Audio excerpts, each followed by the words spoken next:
पंचसखा जुगरे बलराम दास महाप्रभु श्री जगन्नाथ और माँ महालक्ष्मी जड़े अनन्य भक्त थिले।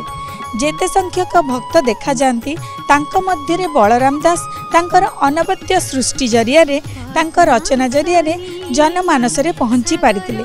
तांकर समस्त रचना मध्यरे लक्ष्मी पुराण अटे अन्यतम। जो पुराण रे से नारी को सर्वाग्रे रखिछंती। गोटे सुस्थ समाज गठन गोटे दाम्पत्य जीवन रे किभली भाबरे उभय पुरुष और नारी सुख शांति रे रही पारिबे ताहा से रचना करिछंती। एई सुंदर रचना को घरे घरे पूरे पूरे से पहुँचाई पारिछंती तांकर लेखनी माध्यम रे। तेणु एई रचना पढ़िला परे गोटे पुरुष केन्द्रिक समाज रे नारीर सर्वांगीन उन्नति होई पारिबो। नारी मध्य पुरुष सहित खाप खुआई चली पारिबो।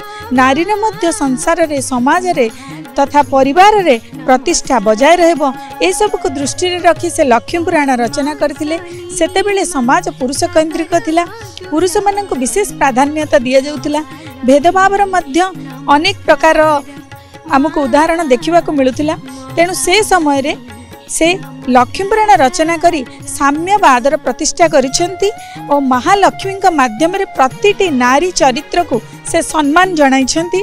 प्रतिटी नारी चरित्र को से सर्वांगीन उन्नति पाई तथा पुरुष सहित पुरुष दुईटी पार्श्व भली पुरुष गोटे पार्श्व और नारी गोटे पार्श्व दुहींका समष्टि रे संसार हुए।